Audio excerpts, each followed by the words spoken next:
మా ఇల్లు family members అందరికీ నమస్కారం అండి. ఈయన మార్కెట్‌కి వెళ్ళి లీఫ్ వెజిటబుల్స్‌ని తీసుకొచ్చారు. గోంగూర, తోటకూర, కరివేపాకు తీసుకొచ్చారండి. తోటకూరని పిల్లలకు రేపు లంచ్ బాక్స్‌కైతే ఫ్రై చేసి పెడతాను. గోంగూరని ఇప్పుడు పచ్చడి చేస్తానండి. మిక్సీ లేకుండా అయితే పచ్చడి చేస్తాను. ఈజీ మెథడ్‌లో ఉంటుంది ఈ పచ్చడి. త్వరగా అయిపోతుందండి.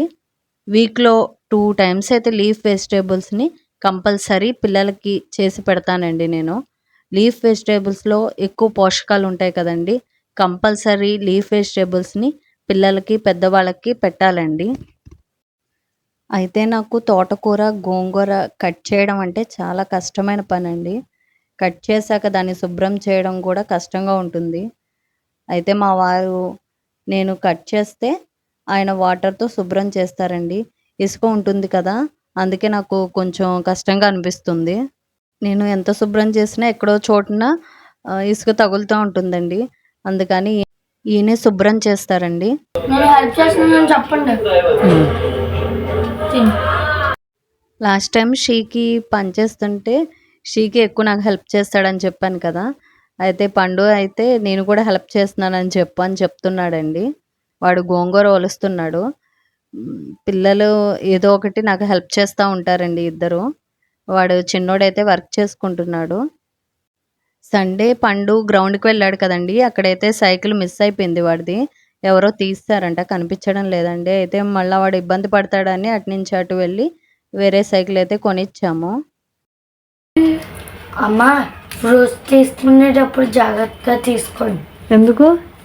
నిఫా వైరస్ వస్తుంది. అవునా?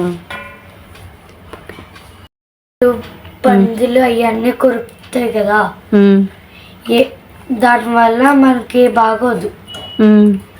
దానివల్ల నిఫా వైరస్ వస్తుందా? అందుకని చూసుకుని పళ్ళవి ఫ్రూట్స్ తీసుకునేటప్పుడు జాగ్రత్తగా తీసుకోవాలంటండి. షీకి చెప్తున్నాడు. నిఫా వైరస్ వస్తుందంట. గబ్బిలాలు అవి తిన్న ఫ్రూట్స్ అవి మనం తింటే మనకి నిఫా వైరస్ వస్తుందంట. అందుకని ఫ్రూట్స్ అవి తీసుకునేటప్పుడు జాగ్రత్తగా తీసుకోమని చెప్తున్నాడు వాడు. చెప్పారు నీకు? యూట్యూబ్లో చూసావా? ఓకే. ఇంకా గోంగూర ఒలవడం అయితే అయిపోయిందండి. ఈయన ఇంకా కడిగేస్తున్నారు దీన్ని, గోంగూరని. తోటకూర రేపొద్దునకి నేను కట్ చేసుకుని ఉంచుకున్నానండి. నాకు ఈజీగా ఉంటుంది, రేపు ఫ్రై చేసుకోవచ్చని. ఇంకా అయితే పచ్చడి చేస్తారండి, ఈయనే చేస్తానన్నారు.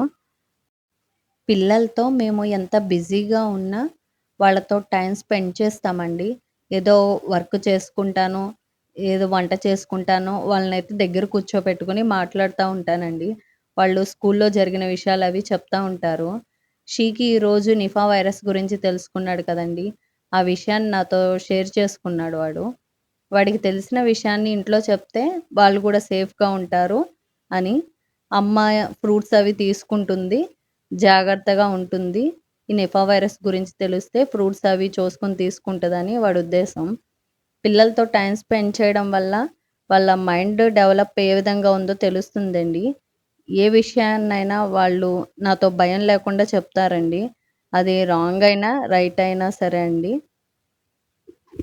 మా ఇంట్లో అయితే నేను బిజీగా ఉంటే ఈయన పిల్లలతో మాట్లాడుతూ ఉంటారండి. ఈయన బిజీగా ఉంటే నేను అలాగా ఎవరో ఒకళ్ళం పిల్లలతో అయితే టైం స్పెండ్ చేస్తూ ఉంటామండి, మాకున్న టైంలోనే. మనం పిల్లలతో ఏ విధంగా ప్రేమగా ఉంటున్నామో పిల్లలు కూడా మనతోనూ అలాగే ఉంటారండి.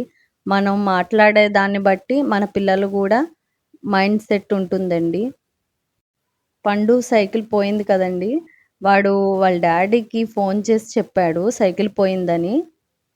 మళ్ళా సైకిల్ పోయింది, డ్యాడీకి ఫోన్ చేస్తే తిడతారేమో, ఎలాగ ఇంటికి వెళ్ళడం, ఏమవుతుందో అని వాడు అలా ఆలోచిస్తే వేరేలా ఉంటుందండి. వాడైతే భయం లేకుండా ఓపెన్‌గా చెప్పాడు సైకిల్ ఇలా పోయిందని. మేము ఏమనలేదండి. ఎవరో సైకిల్ తీసిన దానికి వాడిని ఏం చేస్తాం, ఏమనలేం కదా! మేమైతే పిల్లలు ఎలాంటి పనులు చేసినా మాతో షేర్ చేసుకోవాలని అనుకుంటామండి.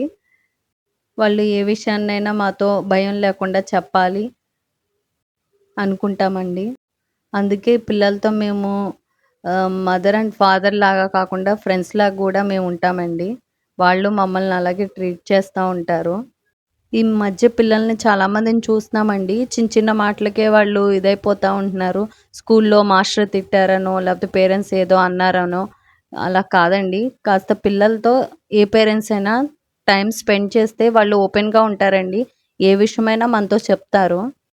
చిన్న చిన్న పిల్లలకి ఏం తెలుస్తుందండి. ప్రతి పేరెంట్ పిల్లలతో ఫ్రెండ్లీగా ఉండండి. Thank you.